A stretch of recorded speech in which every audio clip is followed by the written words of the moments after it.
সড়ক সুরক্ষা নিয়ে আজ উচ্চ পর্যায়ের বৈঠক হয়ে গেল সচিবালয়ে। 1 জানুয়ারি থেকে 31 জানুয়ারি পর্যন্ত সড়ক সুরক্ষা জীবন রক্ষার স্লোগানকে সামনে রেখে জাতীয় সড়ক নিরাপত্তা মাস এবং শূন্য মৃত্যু মাস হিসেবে পালন করার সিদ্ধান্ত নিয়েছে পরিবহন দপ্তর। সেই কর্মসূচিকে সাফল্যের সঙ্গে বাস্তবায়িত করার লক্ষ্যে সচিবালয়ে হয় উচ্চস্তরীয় বৈঠক। বৈঠকে ছিলেন মুখ্যমন্ত্রী ডক্টর মানিক সাহা সহ পরিবহন মন্ত্রী সুশান্ত চৌধুরী, ছিলেন রাজ্য পুলিশ কর্তা, মুখ্য সচিব, বিভিন্ন দপ্তরের সচিব সহ বিভিন্ন দপ্তরের আধিকারিকরা। বৈঠক নিয়ে সংবাদ মাধ্যমে মুখ্যমন্ত্রী ডক্টর মানিক সাহা কি জানিয়েছেন দেখুন। না, আমাদের থেকে ওই দিল্লির থেকে আমাদের একটা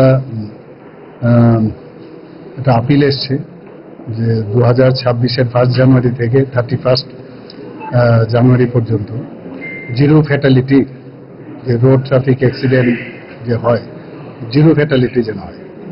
অর্থাৎ মেইন হচ্ছে এটাকে একটা ত্রাস দিচ্ছে, মানে একদিনে বললে তো এটা হবে না, তবে যাতে এটা ভাইব্রেশন হয়, এটা অ্যাওয়ারনেস বেশি হয়, যাতে এখানে ট্রাফিক পুলিশ থেকে আরম্ভ করে অন্যান্য লাইন ডিপার্টমেন্ট যারা যারা আছেন, ভেহিকেলসেরই হোক, ট্রান্সপোর্ট ডিপার্টমেন্টে হোক, সব বিষয়ে অ্যালার্ট থাকা।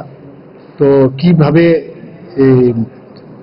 এটাকে আমরা ফলপ্রসূ করতে পারি এই বিষয়ে আজকে আলোচনা হয়েছে। শুধু আগরতলা না, সমস্ত ন্যাশনাল হাইওয়েগুলোতে যেখানে আমাদের ব্ল্যাক স্পটগুলো আছে সেখানে সিসিটিভি ক্যামেরা লাগানো এবং প্রযুক্তিকে আরো বেশি করে ওখানে বাড়ানো, এই বিষয়ে আলোচনা হয়েছে।